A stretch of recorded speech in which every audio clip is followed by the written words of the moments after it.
Well, Marvel had to screw up eventually. Ahem. So we've all heard that this show is getting plagued with more negative reviews than Egypt was by Locust.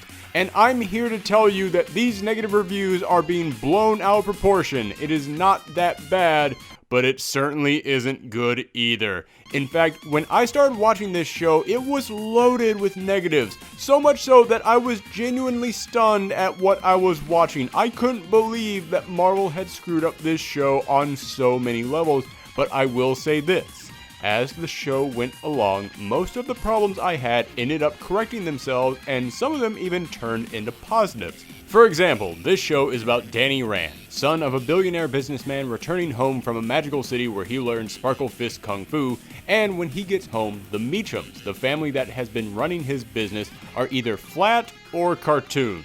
The daughter Joy isn't interesting, the son Ward was so goofily evil that I had to think it was being done on purpose, and their dad Harold was so basic he might as well have been baby's first supervillain. However, as the show went along, Joy actually showed off some different sides to herself. Ward spiraled out of control in a way that actually got me really invested in seeing what was going to happen to him, and the dad had a very surprising twist happen to him that I did not see coming, and it kept me pretty tense throughout the rest of the show.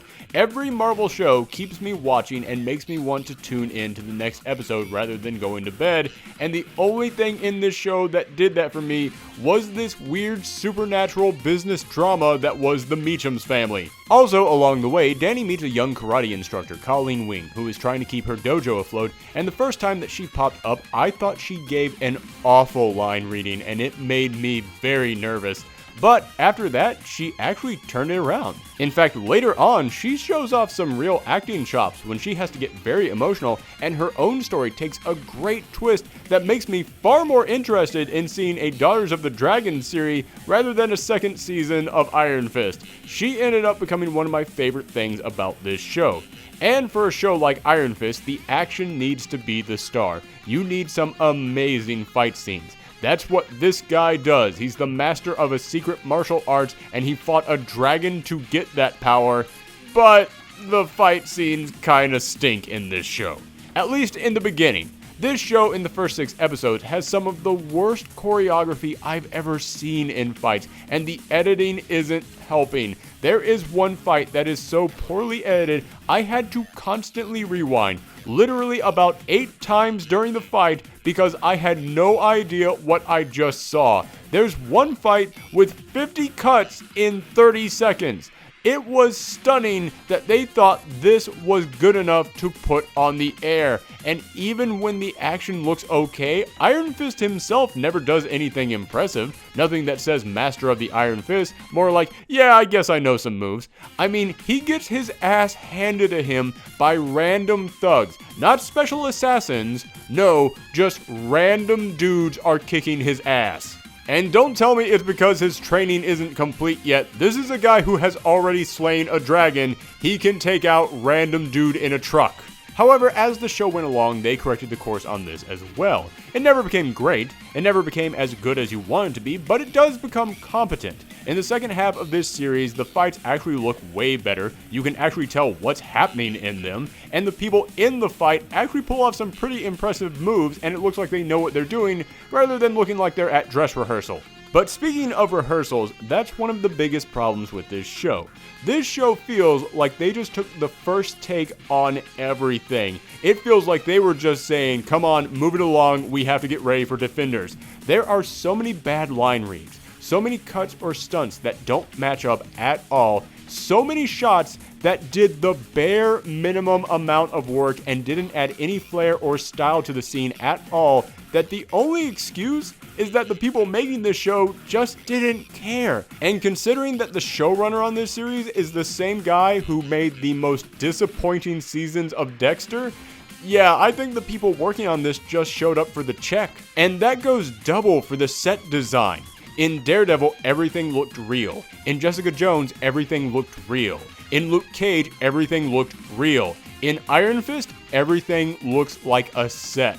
It looks like you could push on a wall and it would just fall over and reveal you're inside a school gymnasium. I kept watching this show saying, yeah, okay, it's not good.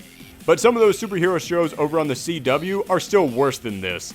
But when it got to one episode where everything was just made of cardboard and tissue paper, I thought, no.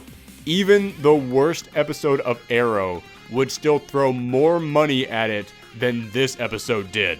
And because everything is so cheap, when it comes to the magical city of Kunlun, they didn't even try.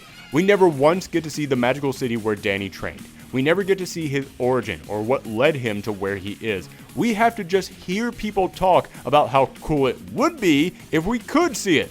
But we can't see it, so it isn't cool. And that brings me to the biggest problem with this show. Danny Rand himself.